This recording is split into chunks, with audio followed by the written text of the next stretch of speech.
Muito boa noite. Eu devo me apresentar porque essa é a primeira divulgação pelo canal YouTube.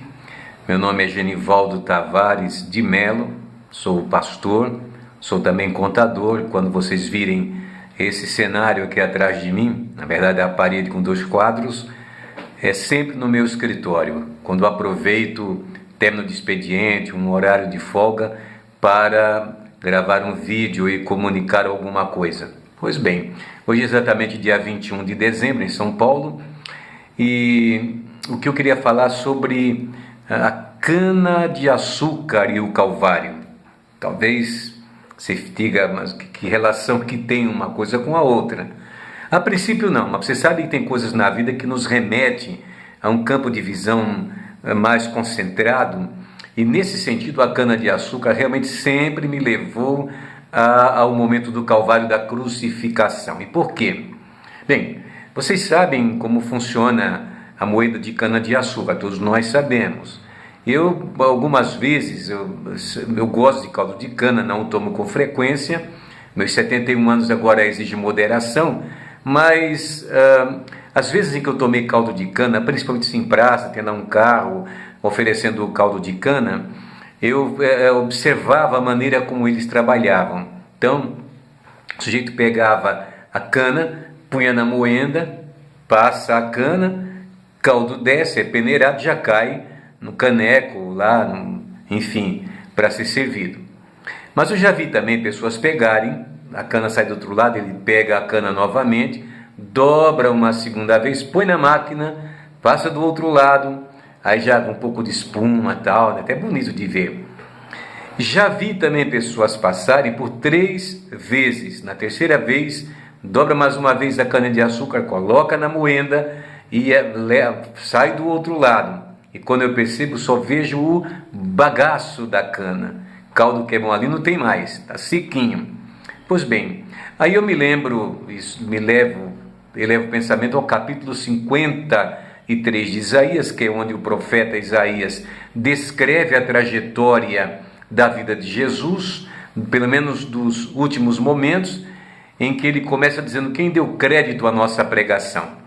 E no versículo de número 5, do capítulo 53, ele diz o seguinte: mas ele foi ferido pelas nossas transgressões e moído pelas nossas iniquidades. O castigo que nos traz a paz estava sobre ele, e pelas suas pisaduras nós fomos sarados. Quando chega no verso de número 10, é uma descrição belíssima, a gente sente o sofrimento de Cristo, e que não poderíamos até retratá-lo, porém não um Jesus de olhos verdes, cabelos aloirados, bonito não, mas um Jesus sofrido, que não tinha nenhuma beleza, diz o profeta Isaías, que ninguém iria segui-lo por conta da sua beleza. E quando chega no verso 10, ele diz assim: todavia agradou ao Senhor, agradou moê-lo. Novamente a palavra moer, fazendo-o enfermar. Quando a sua alma se puser por expiação do pecado, verá a sua posteridade e prolongará os seus dias, e o bom prazer do Senhor prosperará na sua mão. E o prazer do Senhor são almas no mundo todo que se convertem a Cristo pela pregação da fé. Muito bem, então 2 vezes lemos aqui, no 5 e no 10, em que ele foi moído pelas nossas transgressões. Coisa séria. No Evangelho de São Marcos, capítulo 14, verso 32, retrata o momento em que Jesus chama Pedro, Tiago e João, vão lá para o horto de Getsêmani, e Jesus manda que eles fiquem num determinado lugar, num determinado ponto. Ele se afasta aproximadamente 30 metros dali e vai orar ao Pai. E ele ora ao Pai exatamente assim: Pai, se é possível, passa de mim este cálice. Todavia não seja feita a minha vontade, mas a tua vontade. E que é que hoje nós deveríamos compreender, pelo menos quem se diga ser um cristão, que deve prevalecer sempre a vontade do Senhor. Muito bem, ele voltou, achou-os dormindo, voltou novamente, orou, e naquele momento, diz ali a Bíblia, que ele sentiu uma profunda agonia, de tal maneira, tão angustiante, que o seu suor se transformou em gotas de sangue.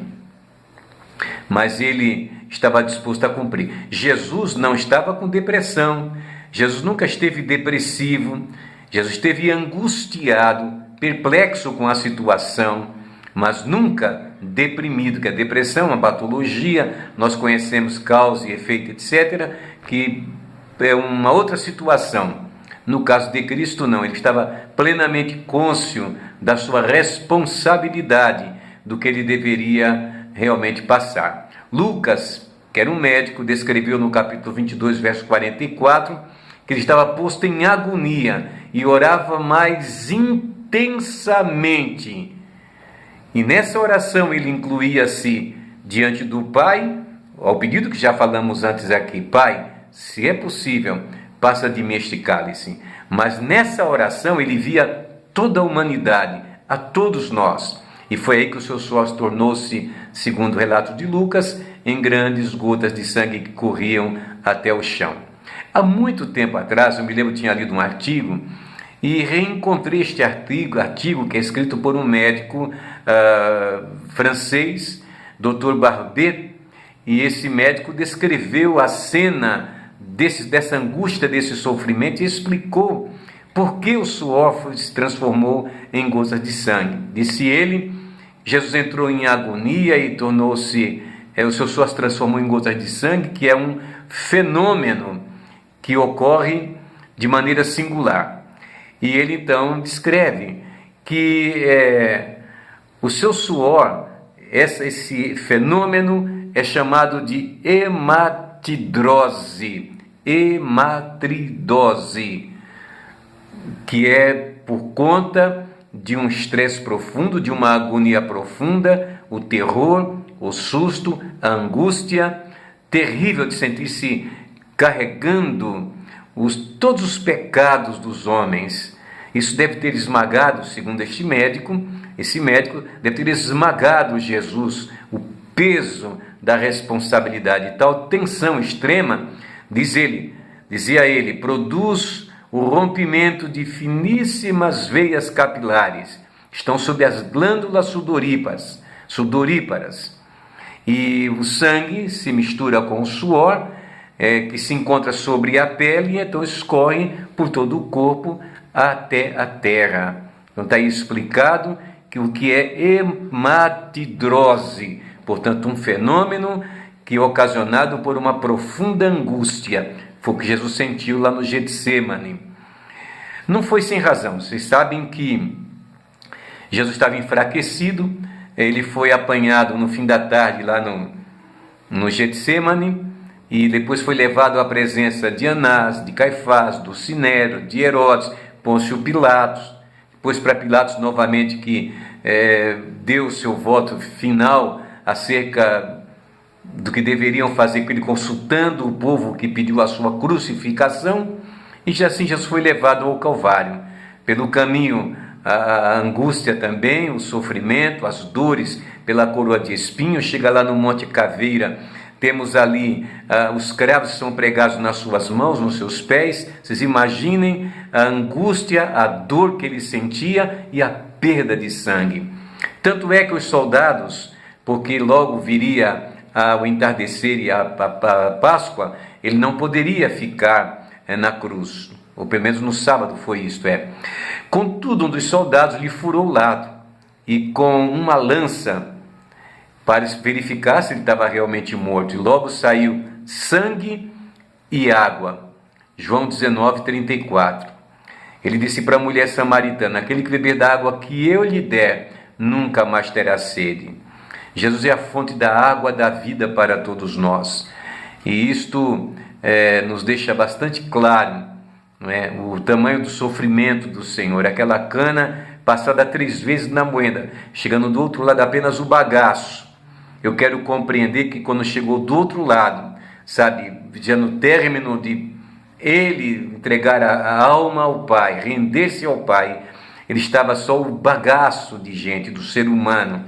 Mas no terceiro dia, ele ressuscitou e não era mais aquele bagaço, mas era um Jesus glorificado. Bendito seja o seu nome e que nós possamos guardar isso em nosso coração. O preço que ele pagou por todos nós foi grandíssimo e grandes são também as suas promessas. Somente ele pode perdoar pecados, como disse aquele paralítico, e para que vocês saibam que o Filho do Homem tem poder na terra não apenas para perdoar pecados, disse ao paralítico: levanta-te e vai para a tua casa. Veja, meus queridos amigos, o poder que Jesus tem sobre a vida de todos nós. Deus nos guarde, nos abençoe e que possamos preservar. Aliás, está chegando o Natal, é um grande momento de você abrir o coração e entregá-lo inteiramente aos cuidados do Senhor, o nosso Salvador Jesus Cristo. Deus abençoe a todos.